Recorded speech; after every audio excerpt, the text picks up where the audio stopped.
আমরা তো আসলে একটা স্বাধীন দেশ চেয়েছিলাম, এটা কি স্বাধীন দেশের নমুনা? বড় বড় চেয়ারে যারা বসে আছে এরা হচ্ছে আরো বড় দর্শক। যারা দোষ করে তারা কিন্তু আরামসে ঘুরে বেড়ায়। এখন পর্যন্ত একটা ধর্ষণ আপনি কোনো দেখছেন যে কোথাও একটা ফাঁসি হয়েছে বা কোনো একটা বিচার হয়েছে? কারো কিন্তু বিচার এখন পর্যন্ত পাই নাই। যাবতীয় সকল প্রবি দেওয়া আছে, এখানে 90 দিন থাকার কোনো মানেই হয় না।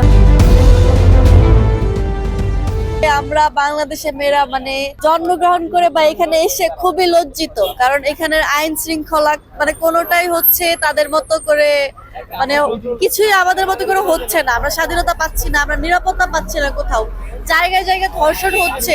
এই ঈদে জামা জুতো অ্যাক্সেসরিজের ডিসকাউন্ট। ছোট্ট বাচ্চা এই যে আসিয়া, ওকে যে এত নির্মম ভাবে ধর্ষণ করা হয়েছে, এটার বিচার এখনো হয়নি। 90 দিন কেন লাগবে?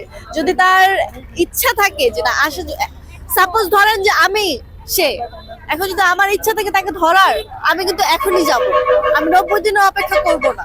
আমরা যদি এখন হয় এখনই শাস্তি চাবো, আমরা 90 দিনের অপেক্ষা করব না, অবশ্যই না। এদেরকে ফাঁসিও না, এদেরকে ডাইরেক্ট ওখানে মারা উচিত। আশেপাশে রাস্তার যে পশুগুলা মানুষকে ধর্ষণ করতেছে, এরা তো পশু, এরা জানোয়ার, ঠিক আছে, কিন্তু এই বড় বড় চেয়ারে যারা বসে আছে এরা হচ্ছে আরো বড় দর্শক। ওরা হচ্ছে আমাদের মেন্টালি ধর্ষণ করতেছে, মানসিক ভাবে ধর্ষণ করতেছে। তারা যদি চায় তাহলে কিন্তু তাদের শাস্তি দিতে পারে, তারা এটা করতেছে না, তারা ইচ্ছা করে তাদের আরো বাঁচাইতেছে।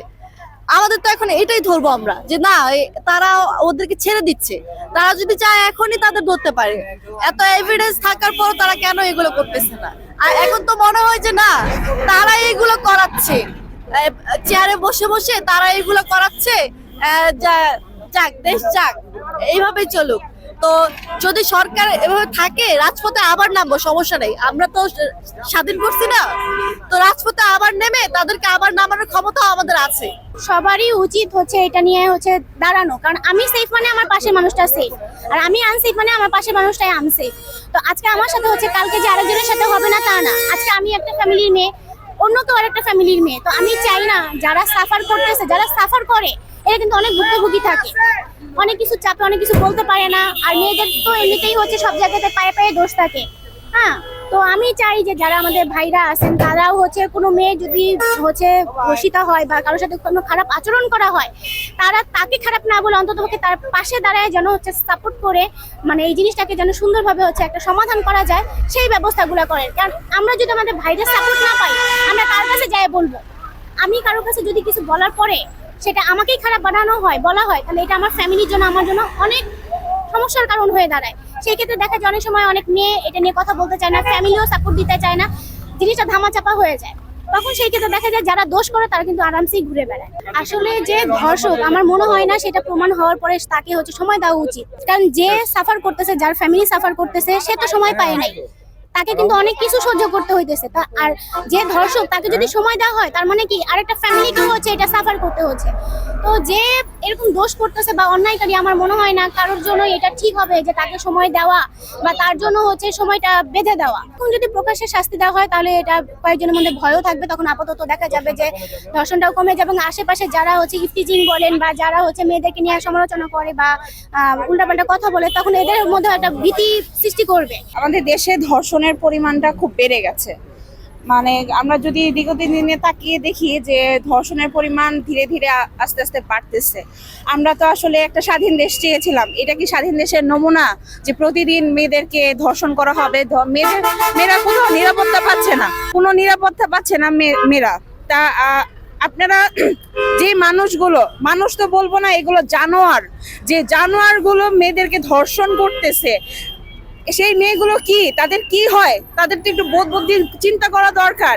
এগুলো তো তাদের মা হয়, বোন হয়, হ্যাঁ, এগুলো তো চিন্তা করা উচিত। আজকে কার সাথে কি করতেছি যদি একটু চিন্তা করেন, আপনার পরিবারের একজন মায়ের সাথে যদি এরকম হয়ে থাকে, আপনার কি বলার থাকবে? সেই জায়গায় তখন আপনি কি করবেন?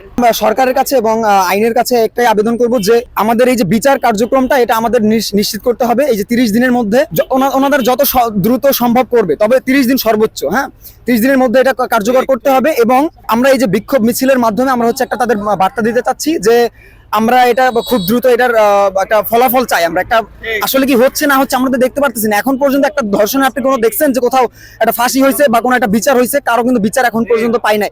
আজকে একটা সম্ভবত দেখছি যে যাবজ্জীবন দিচ্ছে। যাবজ্জীবন এটা কি কোনো যৌক্তিক? যাকে ধর্ষণ করছে তার জন্য কি এটা যাবজ্জীবন? সে কি মানে সাফার করতে যায় সারা জীবন? সে তো মারাও যাচ্ছে, সে তো মানে সে তো একটা মৃত, জীবিত থাকা অবস্থায় মৃত। পলিটিক্যাল পার্টিগুলোর প্রতি আমার আহ্বান থাকবে যে তারা যেহেতু জনগণের রাজনীতি করার জন্য এসেছে দেশে, অবশ্যই জনগণের স্বার্থ নিয়ে তার কাজ করতে হবে।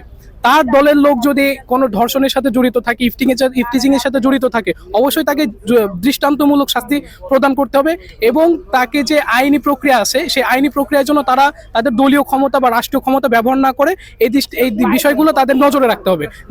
না হলে জনগণ তাদের পাশে থাকবে না। যে মাননীয় আইন উপদেষ্টা যে বলেছেন 90 দিনের মধ্যে বিচার করতে হবে, আমি তার সাথে একমত না। কেননা 90 দিন তো এখানে লাগার কোনো প্রশ্নই আসে না। কেননা এখানে ভিকটিমও সব যাবতীয় প্রুফ দেওয়া আছে, সেই যারা অপরাধ করছে তারাও স্বীকার আসছে এবং ডিএনএ টেস্ট যাবতীয় সকল প্রুফই দেওয়া আছে। এখানে 90 দিন থাকার কোনো মানেই হয় না। যদি জনসম্মুখে যদি তারা শাস্তি দিতে পারতো বা আমরা যদি জনসম্মুখে শাস্তি দেই দ্রুত সময়ের মধ্যে, তাহলে আরেকজনের মনের ভিতরে ভয় ঢুকবে যে এই অপরাধটা আমি আর করতে পারবো না, কেননা করলে আমাকেও সেম অপরাধে সেম শাস্তি পেতে হবে। সো আমার বিনীত আহ্বান রইল দ্রুত সময়, যত দ্রুত সম্ভব তাকে জনসম্মুখে শাস্তি দেওয়া হোক। প্রতিকার থেকে প্রতিরোধ উত্তম।